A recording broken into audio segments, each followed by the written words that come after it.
Well, hello, I'm Dr. Howard Weiss, and today I'll be talking about some of the behavioral and cognitive changes in Parkinson's disease. I've had the honor of treating persons with Parkinson's disease over the last nearly 50 years, and I hope to share some of the things I've learned and some of my observations with you.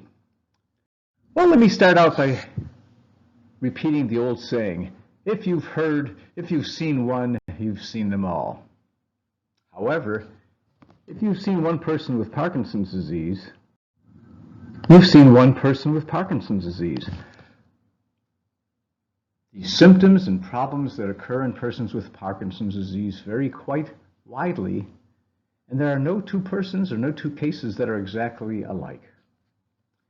So much of what I'm going to say today may not necessarily apply to you or your loved one, but some might. Every case is different. People don't get every symptom. And in fact, I like to think of Parkinson's disease as the Parkinson diseases because of the difference that each patient might experience in symptoms. And there's a spectrum of potential symptoms. You know, neurologists diagnose Parkinson's disease based on some abnormalities of movement, what we call motor symptoms. But there's also a spectrum of symptoms that don't affect movement, what we call non-motor symptoms, and this can be quite variable from case to case. Well, what does Parkinson's do to the brain? Parkinson's affects certain nerve cells that affect networks that help the brain function the way it should. And most of you probably are aware of the fact that one of the major circuits that's impaired in Parkinson's disease is a circuit deep in the brain that helps regulate sequences of movement, and the chemical dopamine is an important factor in allowing that network of the brain to function normally. And loss of dopamine is a major factor, but not the only factor that alters brain networks that facilitate normal movement. But it turns out that there are networks that might be affected that help modulate and regulate behavior as well as cognitive processing, how people think, how people function mentally. And sometimes these other networks can be involved in Parkinson's disease. But I want to reiterate the fact that each person is unique. And information that might be true at the population level doesn't necessarily apply to the individual. Nobody is exactly average,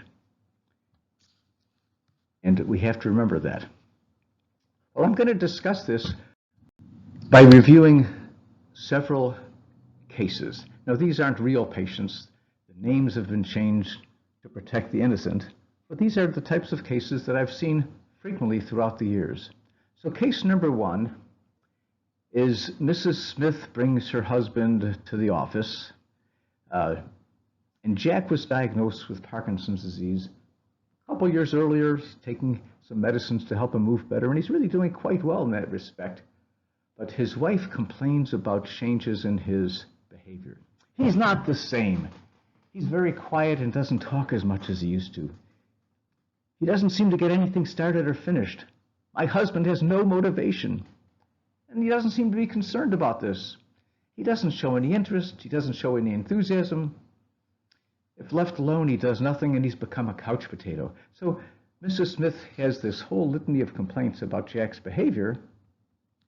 And I say, Jack, how you doing? And he says, I'm all right. Well, Mrs. Smith says, Jack must be getting depressed. Does she know what's going on? Is she a good diagnostician? Well, it turns out these symptoms that Jack is experiencing are typical manifestations of what physicians call apathy.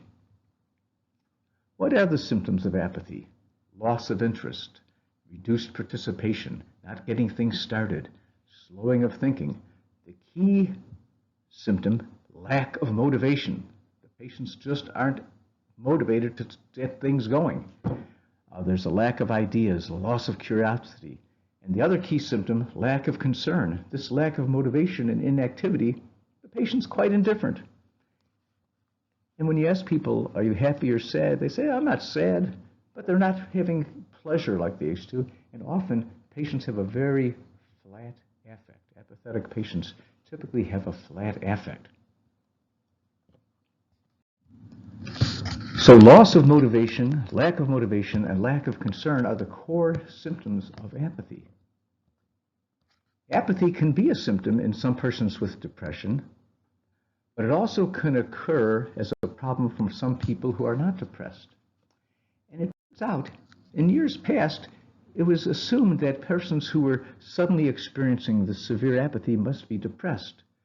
But psychiatrists in the 1980s realized that not everyone who is apathetic is necessarily depressed, and certainly not everyone who's depressed is necessarily apathetic.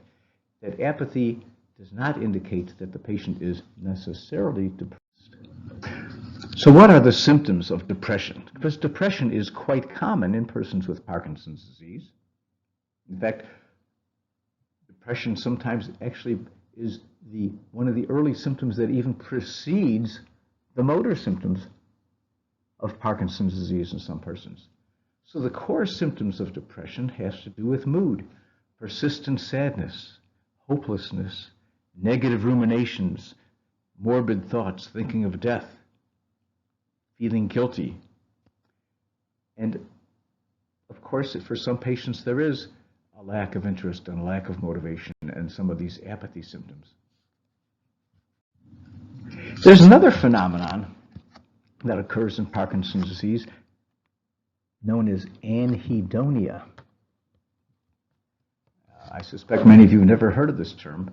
Anhedonia refers to persons who just can no longer experience pleasure from activities that they used to enjoy. So, for example, if somebody used to enjoy going to the symphony, I don't want to do that. It's just, I don't get any pleasure out of it anymore. Or if somebody used to like to read, well, I don't feel like reading. It doesn't do it for me. While certainly many persons who are depressed develop anhedonia, but not all persons with anhedonia are necessarily depressed. They don't necessarily have that negativity and that hopeless, low mood. So, as I said before, depression is very common in Parkinson's disease and is often underdiagnosed. We often miss that diagnosis if we don't really look into it, but it's also sometimes overdosed, or overdiagnosed, not overdosed, because there's this overlap between depression, apathy, and anhedonia, and many patients with apathy are also anhedonic, and many patients with depression have apathy and anhedonia, so it's important to treat people properly to make this differentiation. So how do we distinguish someone who's apathetic from someone who's depressed? Well, once again, as I mentioned before, diagnosing depression requires emotional features such as sadness, guiltiness, negativity, morbid thinking. It's often accompanied by anxiety. But of course, apathy also can be accompanied by anxiety. So is it depression, apathy, or both? Well, as I said, the major criterion for really being sure that the patient's depressed is alteration of mood. So in a depressed person, there's an inner sadness, whereas in somebody who's apathetic without being depressed, we see this emotional dullness, this lack of motivation, this just not getting things done, not getting things started, and not being concerned. Now, one of my favorite philosophers, Bertrand Russell, once said, "The time you enjoy wasting is not wasted time." And here's a little quick, the patient and said, well, how do you spend your day? And his wife answered, he watches television all day. And then the patient said, I don't watch TV all day. When I sit in my chair and doze off, the television watches me. So this gentleman is a couch potato. When we say that somebody has developed apathy, we're referring to somebody who earlier in life was motivated, was interested, did have hobbies, did get things done. And somebody who suddenly or gradually over a period of time develops apathy. Because we all know people who've been couch potatoes their entire life. But when we're talking about apathy and Parkinson's disease, we're talking about people who previously were motivated, who were interested, who now have developed this loss of motivation and interest. And it turns out it's common. In fact, it could even occur at any stage of Parkinson's disease, even in patients who have been recently diagnosed. So I'm just quoting one of many studies. Here's a study that was published of 95 persons who were recently diagnosed with Parkinson's disease, and they found that 18 of those 95 people had some symptoms of apathy. And 5 of those 18 had both apathy and depression. And among the persons who had apathy early in the course of the disease, they generally had more motor symptoms, more difficulty moving than other newly diagnosed patients. Their thinking was slower. They just weren't quite as sharp cognitively. They tended to have more fatigue, and they were also more likely to have this anhedonia, this lack of ability to find things pleasurable than non-apathetic patients. So why does apathy occur in Parkinson's disease? Well, the reason I'm making such a big deal of this is I think there's a natural tendency for the family members and the caregivers of persons with Parkinson's disease to say the patient's just being lazy or negative and that they can control this. But apathy is actually caused by changes in the brain from the Parkinsonian disease process.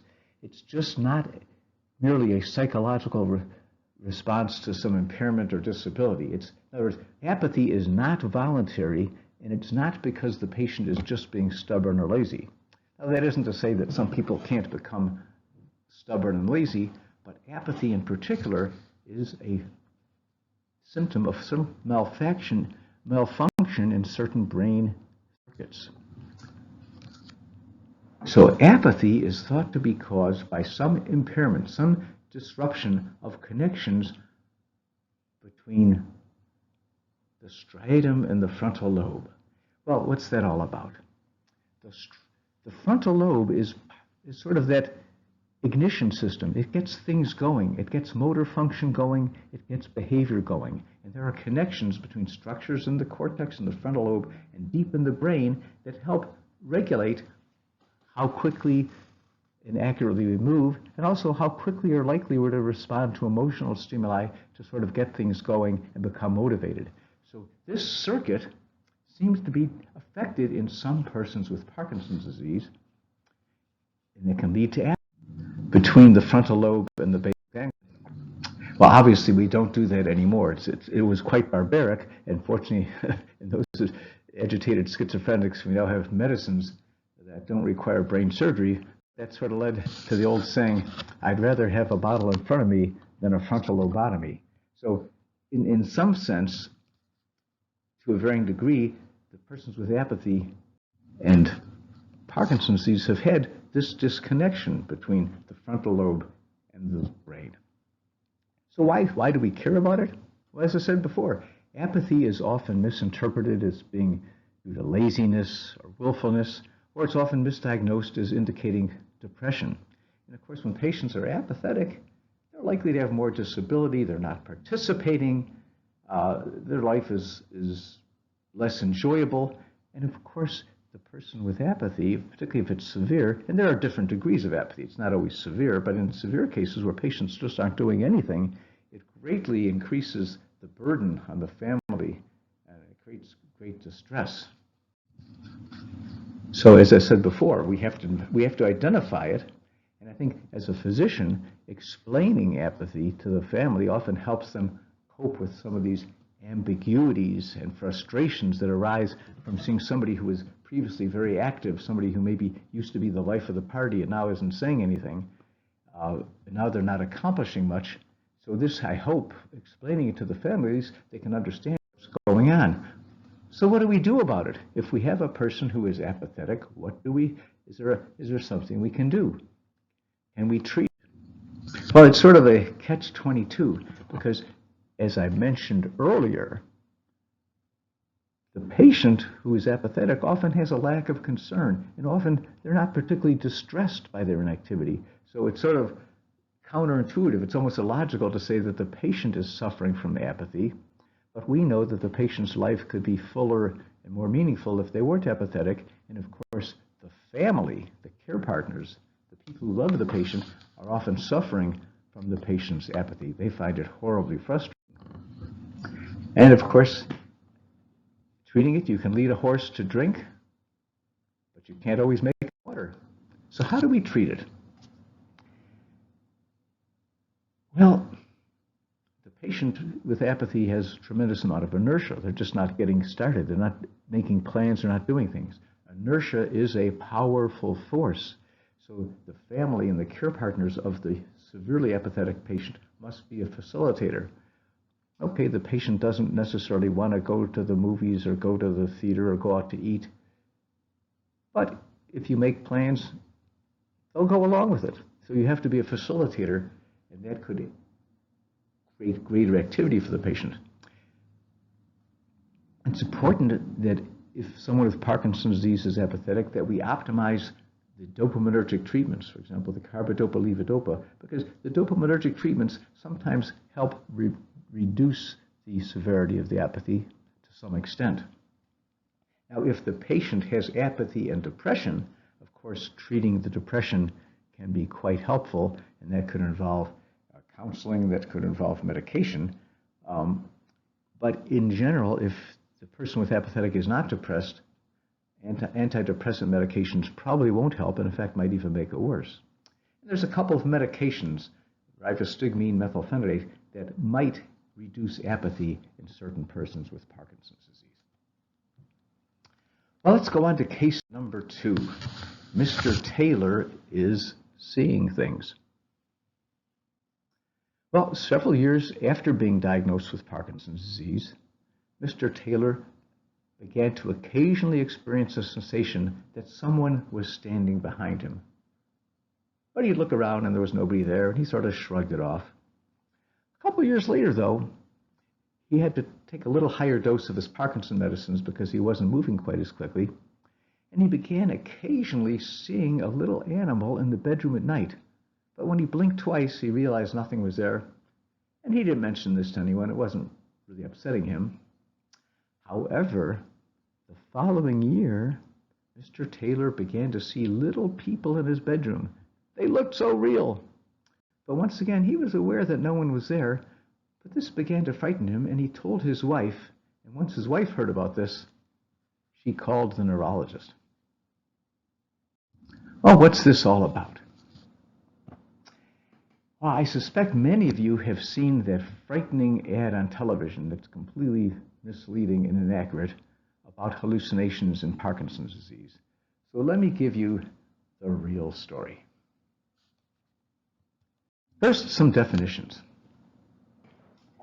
because we're going to talk about illusions, hallucinations, and delusions. An illusion is misperception of an actual stimulus. So, for example, if you're driving and you see a fire hydrant and it looks like a little man for a second, and then you get closer and you see it's a fire hydrant, that's an illusion. There's something really there, and you momentarily might misperceive what it is. A hallucination is a false sensory perception in the absence of external stimuli. So if you see a man standing on the corner as you're driving by, and there's absolutely nothing in that corner, that would be a hallucination. Delusions refer to false idiosyncratic beliefs.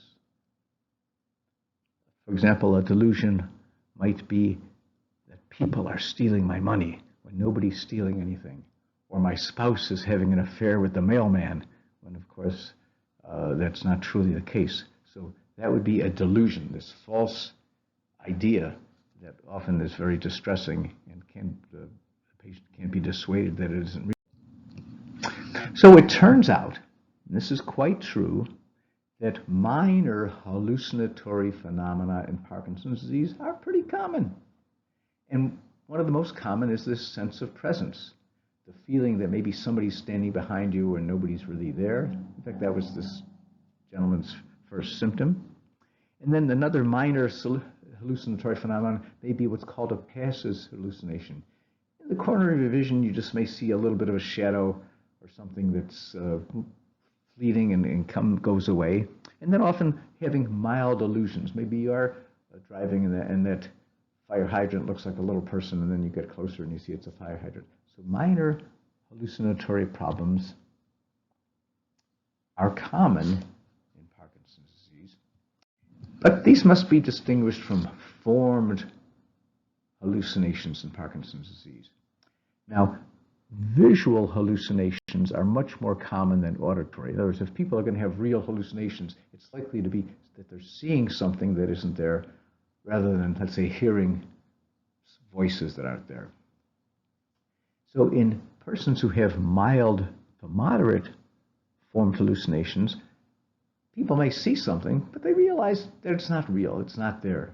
So a patient might say, gee, when I go to bed at night, sometimes I see my late mother, but I know it's unreal and it's okay.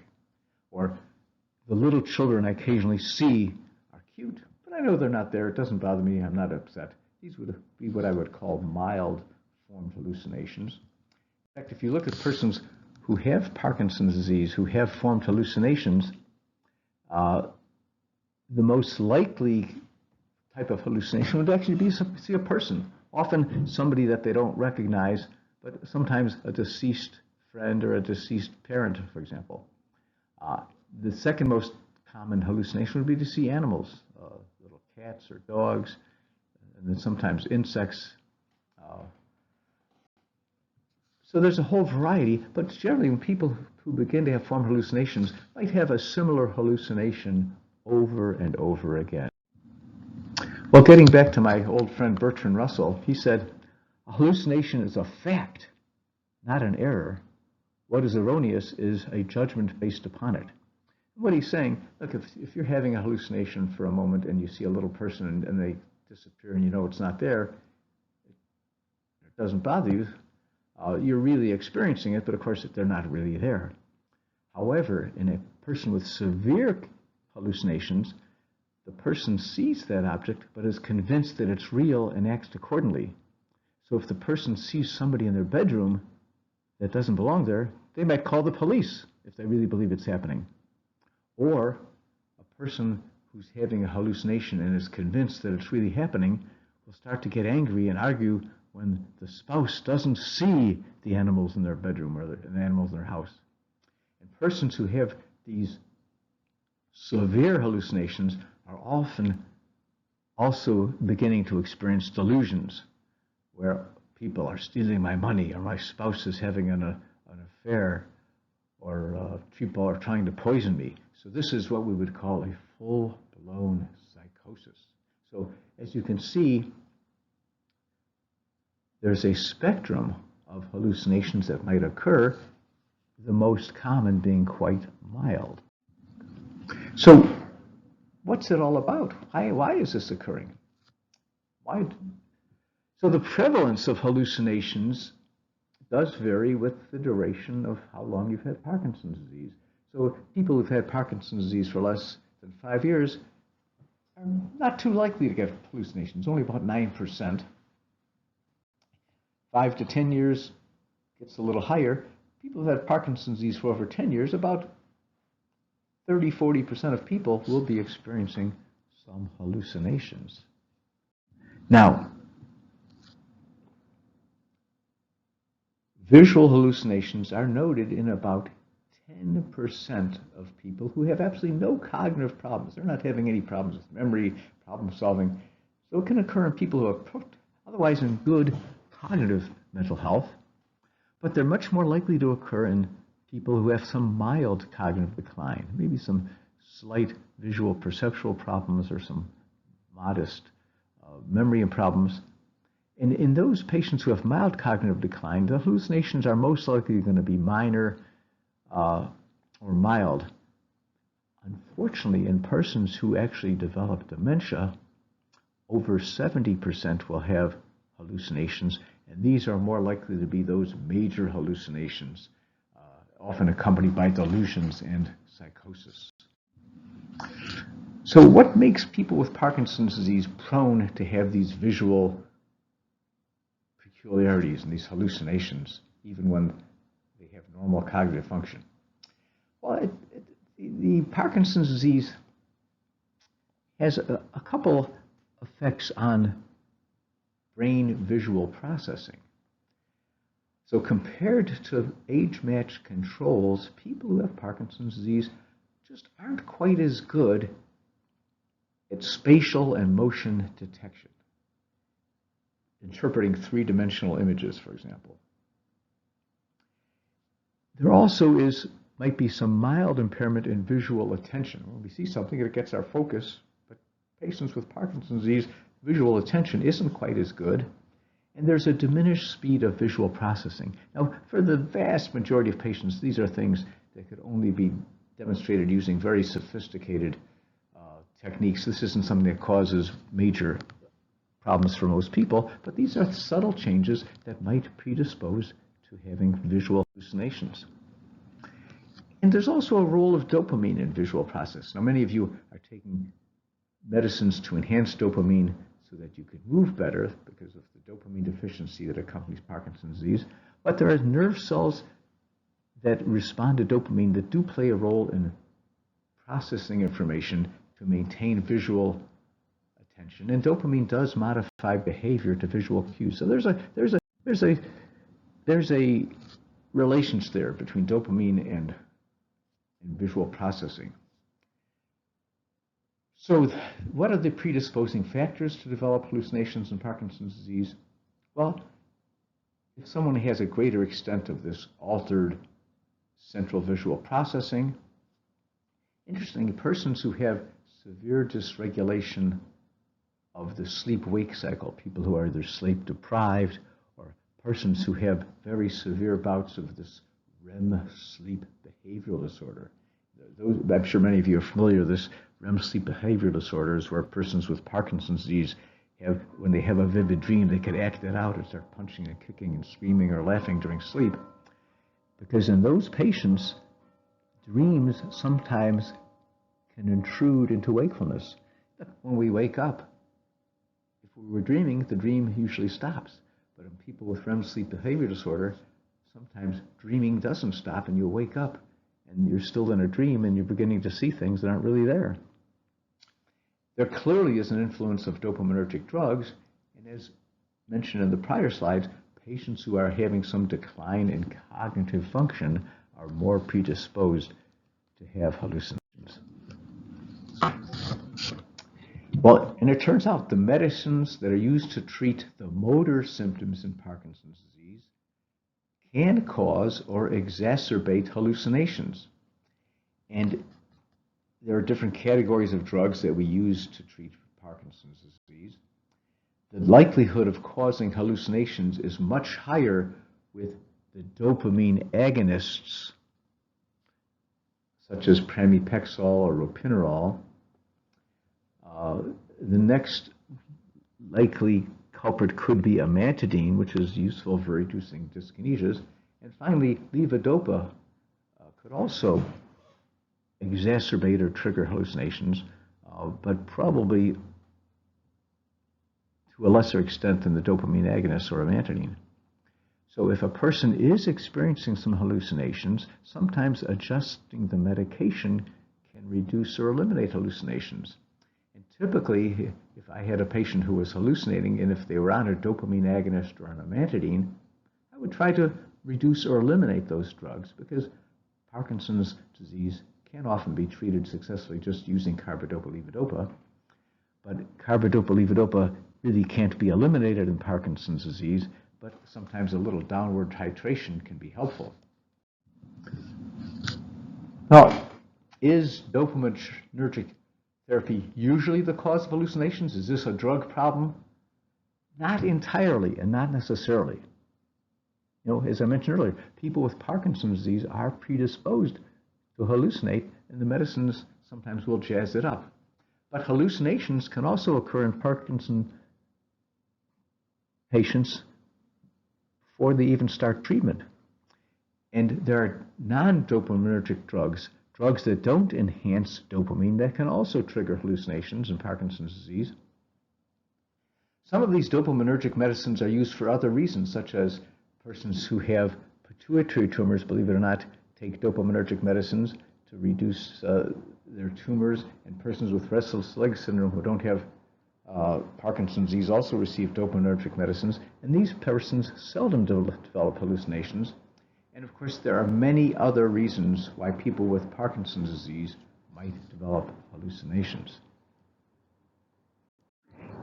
So, obviously, it's important when we treat somebody with Parkinson's disease to avoid over-medication, because over-medication can certainly cause or aggravate hallucinations, but it's equally important to avoid under-medication, because we want to maintain the optimal motor function so people can participate in the mainstream of life. So clearly avoiding over-medication is crucial, but under-medicating people is not the right thing to do either. So we have to find that healthy balance. I call it the Goldilocks principle. Not too hot, not too cold, just right. And I think that requires an experienced physician who's very familiar with the proper use of these medications to advise the patient. Despite ruling out infections and some of these metabolic problems. So in these cases, now we get back to this ridiculous commercial that you've seen on television. There are some antipsychotic medicines that will reduce hallucinations. And this ad on television although it doesn't mention the drug, it's about a new medicine that's on the market for treating these things. So there are antipsychotic medications, and these can be helpful, but we must use them with caution. Oh, common symptoms. But let me just talk about people in general. This slide is not referring to Parkinson's disease people per se, it's referring to older persons in general. Common symptoms in older persons who are healthy and confident: occasional difficulty recalling a name or finding a word. I can't think of Mrs. Smith's brother's name, and I've known him for years, and then 10 minutes later you recall the name. Working at a slower pace.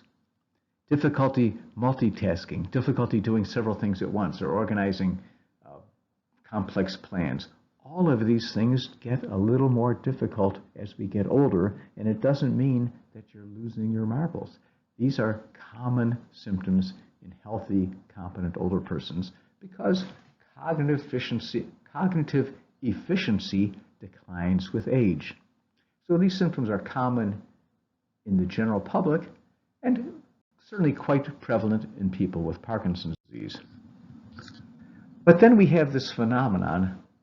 Now, I want to give you some definitions of what's known as mild cognitive impairment. What's that all about? So mild cognitive impairment is the term we use to refer to an acquired cognitive problem that is relatively mild and doesn't substantially interfere with daily routines. It's something that the patient might notice, maybe it's something the spouse might notice. The patient just isn't doing it quite as quickly, quite as efficiently, but the patient is still competent. They can make good judgments. So this will be called mild cognitive impairment. But what is dementia? There's so much misunderstanding about dementia. The first thing I want to emphasize, dementia is not a specific disease. I think when a lot of people say dementia, they think of Alzheimer's disease. Alzheimer's is just one of many conditions affecting the brain that might cause what we call dementia. So what is dementia? Dementia is just a term. It's a term that's used to describe people who have an acquired loss of cognitive function. But unlike mild cognitive impairment, where the patient is still competent and handles things quite well, with dementia, it's an acquired loss of cognitive function that impairs the person's ability to function independently, and usually accompanied by impairment of judgment and insight, so that the patient really isn't functioning well and needs some help. Well, it turns out mild cognitive impairment is common in persons with Parkinson's disease. And there are many studies. I'm just taking one of many studies here. This is a prospective 5-year study of 178 persons who were recently diagnosed with Parkinson's disease. They underwent considerable testing, and it turns out that 142, 80%, had normal cognitive function, but 36, 20%, had mild cognitive impairment at baseline. And among the 142 who were normal at baseline, about 10% of them developed some mild cognitive impairment after about a year, and about 29% after about 5 years had some mild cognitive impairment. But they were doing pretty well in general. Symptoms of this visual-spatial misperception, which of course is probably why his wife notices that when he's driving, he doesn't always stay in his lane quite well, because his visual perception is a little off. So he probably has some mild cognitive impairment affecting visuospatial perception, which is one of the more common types of mild cognitive impairment in persons with Parkinson's disease. So what's the prognosis? If someone with Parkinson's disease develops mild cognitive impairment, what's going to happen? Well, it all depends.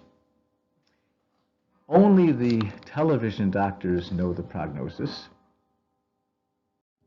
because they have a script. There is no definite script in life. And I get back to this slide.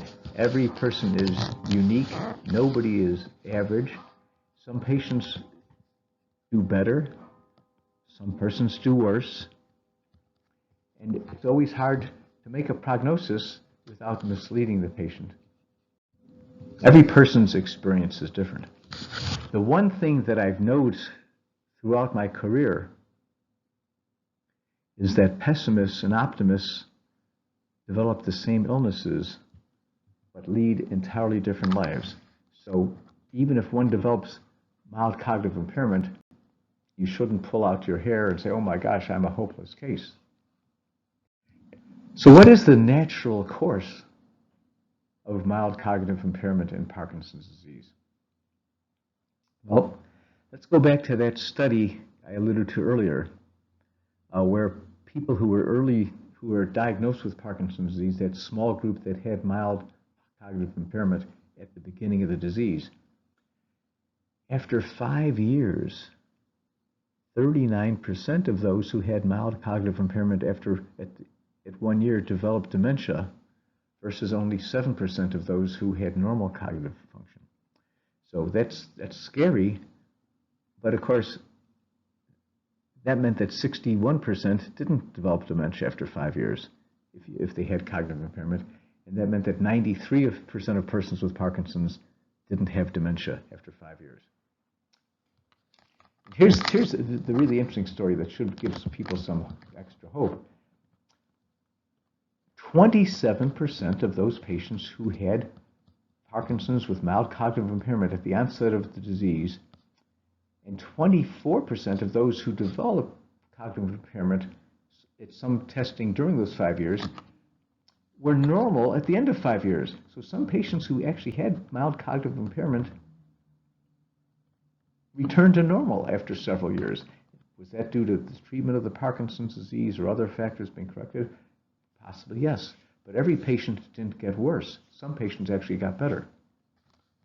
Unfortunately, the likelihood of returning to normal fell dramatically if on repeated testing the patient continued to have mild cognitive impairment. Now, I want to discuss an aspect of cognitive impairment that's very common and seldom discussed, and it's called bradyphrenia.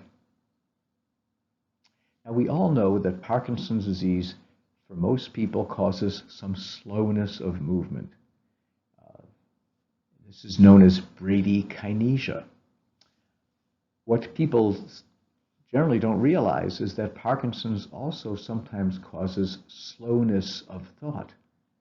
This is known as bradyphrenia, and bradyphrenia is thought to sort of be the mental equivalent of bradykinesia. Just like the Parkinson process slows down movement, it can slow down thought processes. So what are the symptoms in patients with bradyphrenia?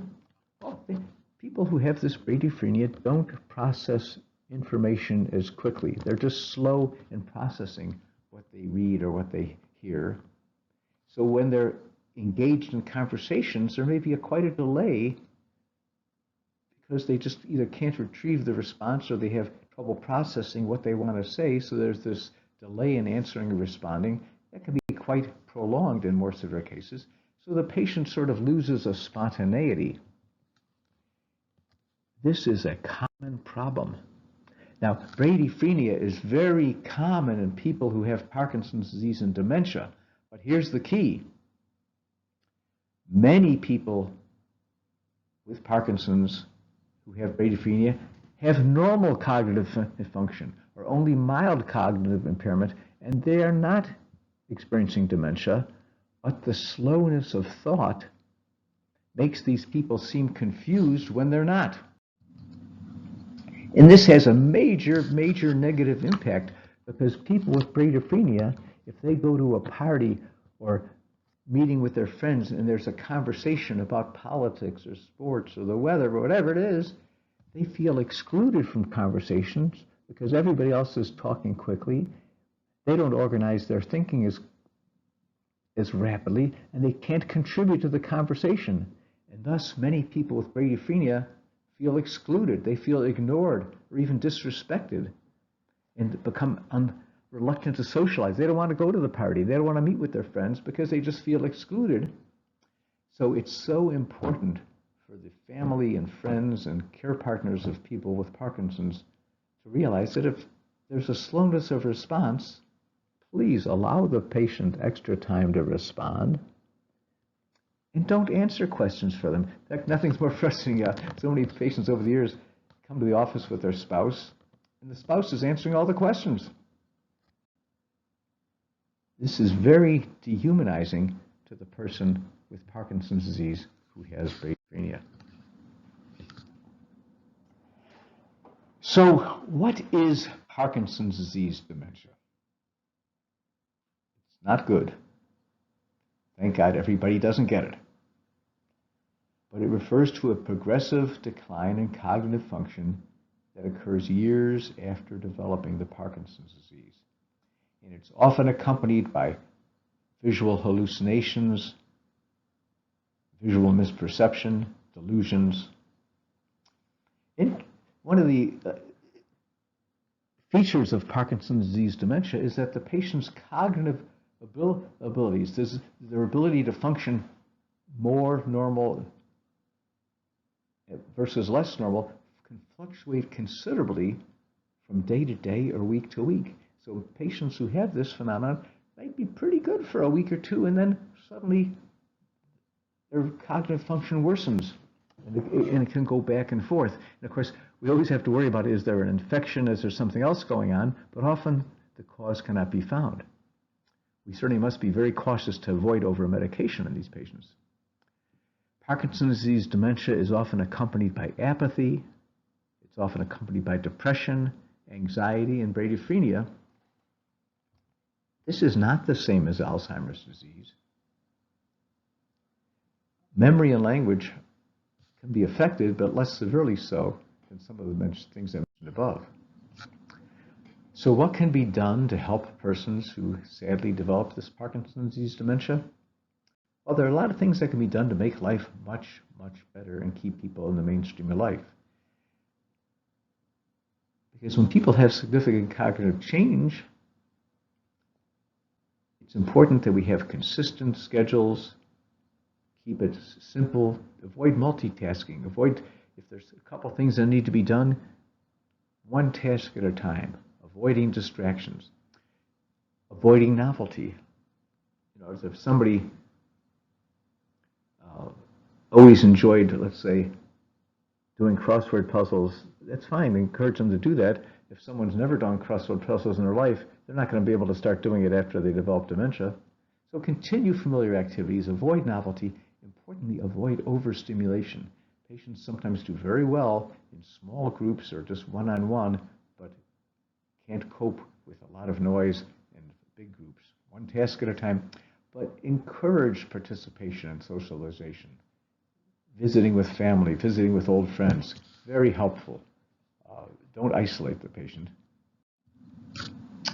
And there are some medications, clearly avoiding over-medication in persons who have significant cognitive decline, making sure that their general medical health is okay, that there's no problems with thyroid and diabetes and stroke and the whole medical situation. There are some medications that can help. One thing we can't and shouldn't do, though, of course, is we shouldn't neglect the effect that this has on the care partners, the caregivers, and the caregiver often in dealing with a person, their loved one or their family member who has dementia, can certainly benefit from participating in support groups or getting some counseling, hiring caregivers if necessary so you can get a little time off. There's a lot that can be done. And once again, every case is different. Some cases are more severe than others, so this is not, it's not the same in every patient, and that's so important. Well, I hope this information was of interest to you. Certainly over the years during my career of the last 50 years, I've seen so much progress in treating Parkinson's. Much has been accomplished, but certainly much more work still needs to be done. I want